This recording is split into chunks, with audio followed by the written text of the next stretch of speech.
In the astrology of February 9th, we enter the energy of Chiron in a quincunx with Poseidon.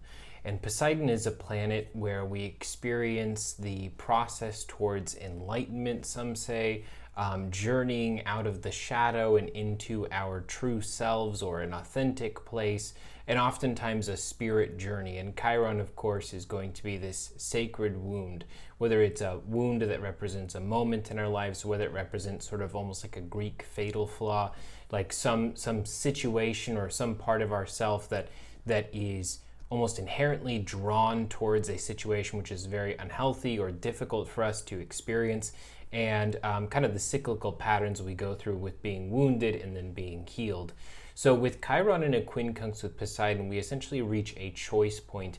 It's a moment where there is some kind of crisis or situation that's happening in our lives where we have to make a choice that's a very deep choice on kind of a really subconscious level in us, where we have to decide if we're going to let something go once and for all, if we're going to accept something once and for all, and if we're going to transmute or convert something dark into light once and for all. And so sometimes this will be a moment of recognition where we kind of have had this story that we tell about our lives, the way that we look at our life, the way that we look at our past. Maybe we've always told this story about, oh, I had this really terrible parent, I had this really terrible relationship, this really terrible situation. And in a way, it's become like the defining theme of our life. And so many other non-relevant things are painted with its color. And so the choice that happens between Chiron and Poseidon in this quincunx is saying, what was the value? I mean, especially today on Friday, Freya's day, what was the value of this wound in the first place? What was the value of this situation? What was the value behind this really difficult thing that we experienced? Or what was the value of who we became because of it?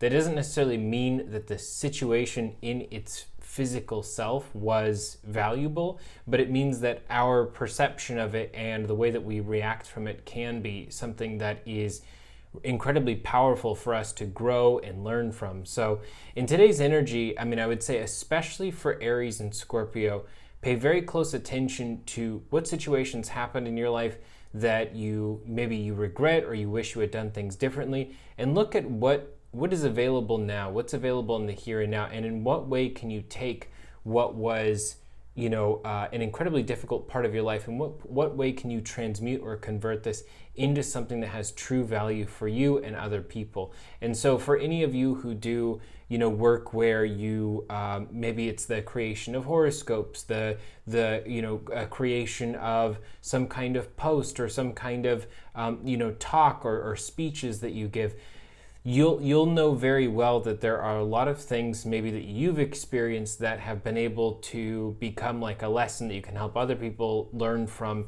because of what you've experienced. And for each and every one of us, we all have that opportunity in our own unique way. And it might not be every situation we come across, or at least it might be years before certain situations can be something that we even really talk about much or think about much. But especially for Aries and Scorpio, pay close attention to what potential value is here. And then of course we have two Venus-ruled signs that are in a quincunx that are experiencing this almost in the oppositional form, and that's going to be Taurus and Libra. And so for Taurus, for example, this is something like a wound that in some way letting go of it is the empowering moment. And for Libra, it's very possible that the deeper lesson here is in what way you aren't necessarily or haven't necessarily been valuing yourself enough. So regardless of the exact lesson for each and every situation, today's an important day to make a choice, and it's an internal choice. It's not something you actually necessarily do. Like yesterday's energy was very much about what action are you taking, but in today's energy, this is much more about how do you feel and what do you decide about this feeling, and what do you decide about this story? How are you going to tell this story in the future? Are you going to keep telling this story in the future, or are you going to rewrite this story from scratch? So thank you guys for tuning in today. I hope that this has helped, and I will talk to you all tomorrow.